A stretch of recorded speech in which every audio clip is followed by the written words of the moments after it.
Hey YouTube, welcome back to another video. Today is just an advertisement selling 3 different cons. If you're interested in large bores or bass trombones, stay tuned. Because I have 3 of the coolest ones that are not the average ones that you could possibly want. First up, I'm selling this for a friend. This is a Sterling 88HCL. I think it's HCLS because it's just a Sterling bell. This is not the SGX. I do have that misnamed in a couple of my ads out there. My bad. SGX has gold plating like on the inside of the bell and fancy gold plated slides and stuff. This is just like a normal HCL, except it's got sterling silver bell. Of course, the HCL has the Christian Lindbergh valve, which is really weird in its own right. It's this giant valve that has 3 distinct passages through it. I just had it open yesterday. I think it just has 2. And only moves like 60 degrees instead of 90 degrees. And so one of the passages is used twice, I believe. I can't remember. I'd have to take it out and look at it again. But it means it has just like the shortest throw of all time. And it actually plays like really well through both sides of the valve very quickly. You can kind of do actual trills between low B flat and C, which most valves you can't really do that on. That's very cool. It also blows really well. It feels a bit like Shire's True Bore, which makes sense because it's a big, massy valve with straight-ish paths through the valve.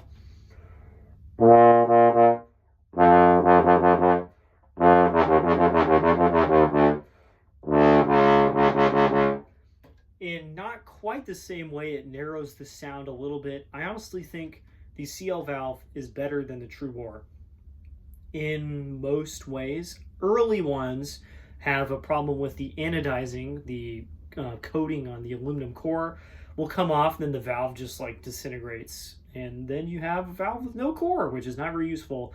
This one's in great shape. There's nothing wrong with the core at all. I took it apart and it all looks quite good, actually. It's got very good action. It's very quiet. This does not have the original slide, which would have just been an Eastlake normal slide, 88H slide. This has the slide from the 88H NV, the new vintage, which is largely the same, but just that much shorter than a normal 88H slide. I think it plays great. I honestly don't really know what the difference is or even why it's shorter, but it plays really well with that. And of course, Sterling bell. That's the star of the show.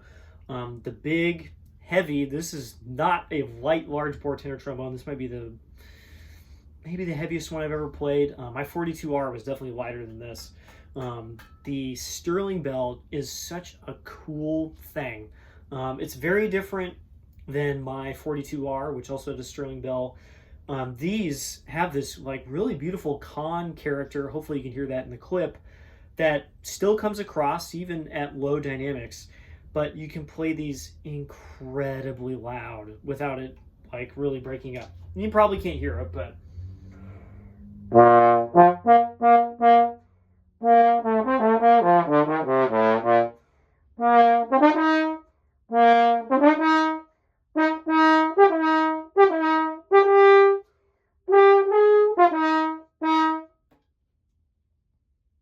let the microphone recover. There we go. You can just step all the way on the gas, playing correctly, of course, and the horn goes, cool. I'm going to play louder than you can possibly imagine. That's what these do. Obviously, these are designed for Christian Lindbergh. He's playing solos in front of an orchestra, and it's a lot easier to do that if your horn is just up to the task. And if you're doing that, this is maybe the perfect instrument for it, which makes sense. He's one of the best soloists around, and he designed an instrument that does exactly what he wants. This is that instrument. It's definitely usable in other contexts to a degree. There's a reason the guy is selling it. He plays kind of a more normal 88H now in an orchestra, and if the whole section is playing stuff like this, it's awesome. You can just kind of choose to demolish when you want, and when you don't demolish, it still sounds great. But when it's by itself in a section, not quite the same thing. I think this is a great like second large tenor for somebody, or if someone's just looking to collect and have like the cool cons, I think this is it. I honestly, playing this a bunch, I want one too, but I can't make it make sense for me to have one of these just sitting around. These, if you're unaware of the history, were like the best large bore tenor trombone you could get from like 2000 until like 2006 or something like that, when Shires really kind of took off. These were all the rage. Obviously Edwards and stuff were around, but they just didn't have quite the same following. These were it. Everybody had these in the early 2000s because it was just like the best instrument. It had the best valve. They play really well. They have good slides. And with the Sterling bell, you can just kind of do anything you want. Awesome horns. Let's go on to the next one.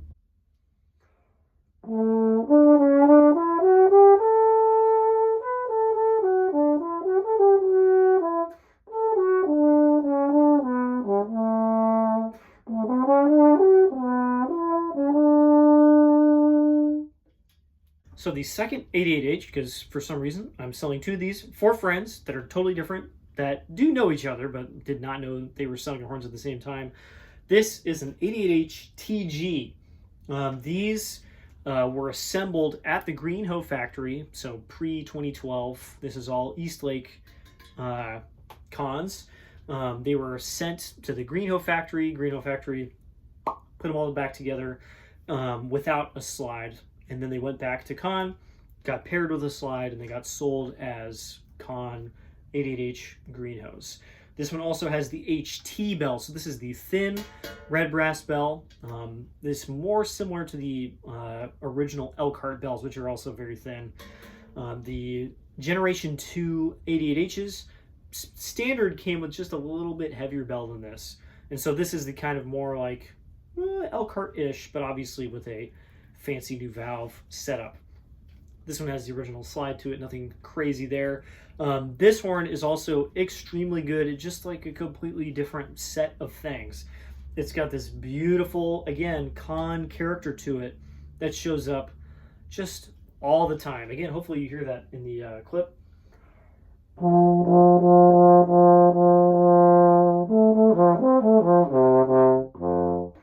You can play it just so soft, and it still has that character. It's not just diffuse and broad and just kind of whoa.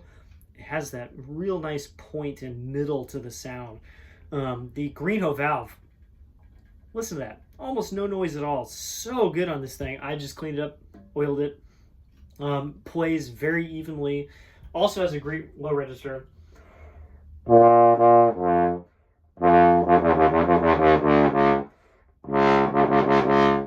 that awesome con character in the low register as well. And it also has a very short throw, not as short as the CL valve, because literally nothing does, but you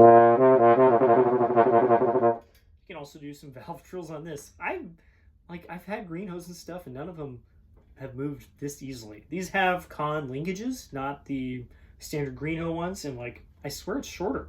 Like this is really easy to move back and forth. And otherwise, this horn is just like a perfect chamber instrument. I think it would be killer for playing solos with piano, maybe not in front of an orchestra, or in a quintet. And if you're looking for that just like light quintet instrument, or you play in a chamber orchestra, I don't know, that kind of vibe, this is very much the instrument for you. Again, it plays great. I thought about buying it for my friend instead of selling it, and I was like, no, don't need any more large bores. I have to move this on. It has the Lexan valve cap for the Greenhoe, so it's a little bit lighter again than the standard Greenhoe, like one piece or brass cap. And otherwise, it's just kind of stock. It's got the red bell. It's thin. It's got the normal slide. Both of these horns have the later Gen 2 slides, which have Morse taper receivers. So they just fit normal mouthpieces, full stop. They do not have removable lead pipes. Not that I really think they need them. They play great no matter what. And of course, since this has got the wider rep, it doesn't stick out quite as far as the HCL. So that's two really cool 88Hs. Let's see what the bass is.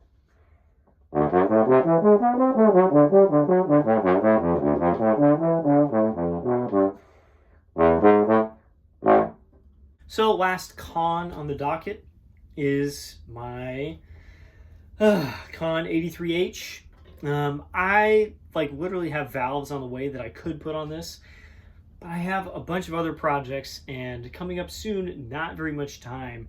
And so I think it's better for me to just kind of move this on, get it out of the house, and not have it sit here waiting to get work done or be in limbo for like the next 5 years when someone could play it.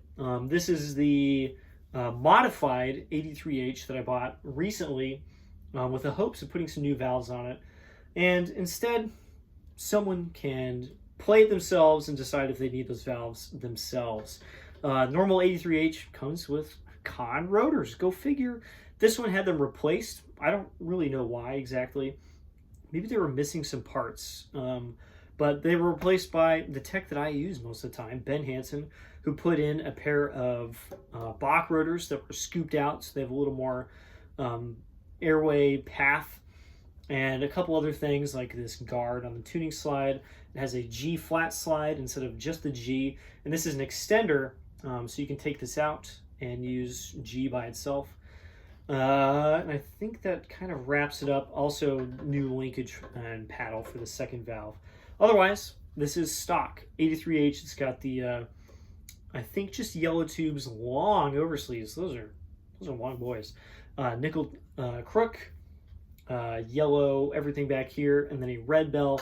It's a little heavier than the kind of the older stuff.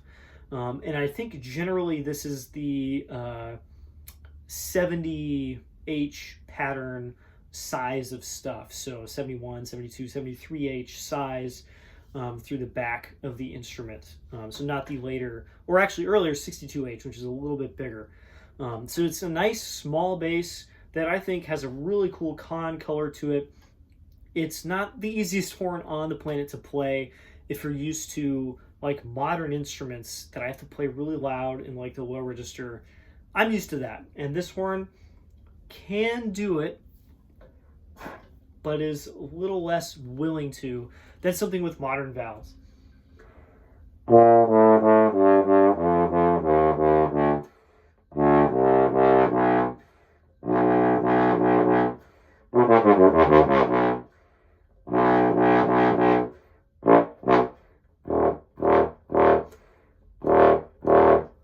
I can play all those notes, but they're just a little less willing to center than they do on my other horns. And therefore, I'm going to give this up. I have some cool valves on the way, but they might go on a different project that I'm a little more invested in. So I think this is going to get sold to someone who wants a double valve bass for not a ton of money, and maybe wants to upgrade it in the future, because I think the rest of the bones of this instrument, of this trombone, are actually pretty good. Like, I think this bell, not bad. I think the slide has very good action, and I think it blows pretty well. It's hard to tell with these valves. I think there's a bass trombone here waiting to be unleashed, and the valves, even though they're better than the stock rotors, are still holding it back just a little bit. And if you're new to bass trombone or you don't play it a ton, you might not even notice. And therefore, selling the 83H, right now I have 5 bass trombones. I'd love to make it just 4 instead of 5. I recently sold my yellow-belled Yamabach, so I'm down to just 5. And I would love to not even have 4 bass trombones, but this one's up for sale at the moment. So that's 3 cons I'm selling. If you're interested, look in the description below for like prices and how to contact me. I will also update if one of them gets sold. Look down there, and so you're not sending me messages about something that's long gone. And once all 3 of them are sold, I'll probably take the video down so people don't ask me in like 8 years, oh, hey, is that still available? Probably not. That's all I got for now. I'll see you all in the next video. Bye-bye.